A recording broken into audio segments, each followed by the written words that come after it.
कोटा के अंदर कोटा को सुप्रीम कोर्ट की मंजूरी, ये अधिकार भी दे दिया। जी हां, सुप्रीम कोर्ट ने अनुसूचित जाति और जनजातियों को आरक्षण के मुद्दे पर बड़ा फैसला सुनाया है। कोर्ट ने कहा कि अनुसूचित जाति और जनजातियों में सब कैटेगरी बनाई जा सकती है। सुप्रीम कोर्ट की 7 सदस्यीय संवैधानिक पीठ ने 6-1 से यह फैसला सुनाया। सीजेआई चंद्रचूड़ समेत 6 जजों ने इस पर समर्थन दिखाया, जबकि जस्टिस बेला त्रिवेदी इससे असहमत रही। सुप्रीम कोर्ट ने कहा कि अनुच्छेद 15-16 में ऐसा कुछ नहीं है जो राज्य को किसी जाति को उपवर्गीकृत करने से रोकता हो। उपवर्गीकरण का आधार राज्य के सही आंकड़ों पर आधारित होना चाहिए। इस मामले में राज्य अपनी मर्जी से काम नहीं कर सकता है। हालांकि आरक्षण के बावजूद निचले तबके के लोगों को अपना पेशा छोड़ने में कठिनाई होती है। इस सब कैटेगरी का आधार यह है कि एक बड़े समूह में से एक ग्रुप को अधिक भेदभाव का सामना करना पड़ता है। इस फैसले का अर्थ यह होगा कि राज्य सरकारों को अनुसूचित जाति जनजाति में सब कैटेगरी बनाने का अधिकार होगा। सीजेआई डीवाई चंद्रचूड़ ने फैसला सुनाते हुए कहा कि यहाँ 6 मत हैं। हम में से ज्यादातर ने साल 2004 के ईवी चिनैया के मत को खारिज कर दिया है और हमारा मानना है कि सब कैटेगरी यानी कि कोटा के अंदर कोटे की अनुमति है। हालांकि जस्टिस बेला त्रिवेदी ने इस पर असहमति जाहिर की।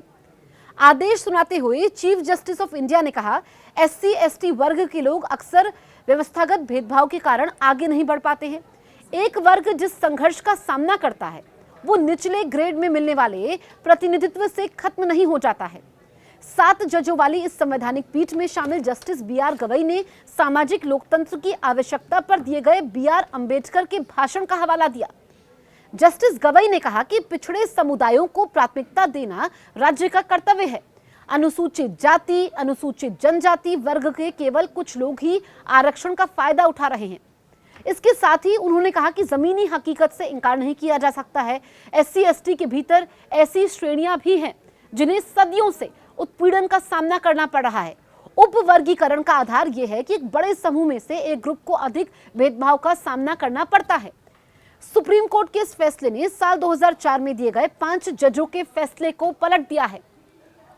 आपको बताएं कि सुप्रीम कोर्ट ने 2004 के फैसले में कहा था कि राज्यों के पास आरक्षण देने के लिए अनुसूचित जाति और अनुसूचित जनजाति को उप श्रेणियों में बांटने का अधिकार नहीं है। हालांकि अब सुप्रीम कोर्ट की संवैधानिक पीठ के इस फैसले का अर्थ यह होगा कि राज्य सरकारों को अनुसूचित जाति जनजाति में सब कैटेगरी बनाने का अधिकार होगा। अब आइए जानते हैं कि ये कहां से शुरू हुआ था, इस मुद्दे पर बहस क्यों होती रही है।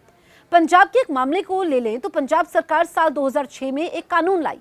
इस कानून के तहत पंजाब सरकार ने राज्य में SC कैटेगरी को मिलने वाले कुल आरक्षण में से 50% सीटें और पहली प्राथमिकता वाल्मीकि और मजहबी सिखों के लिए तय कर दी थी।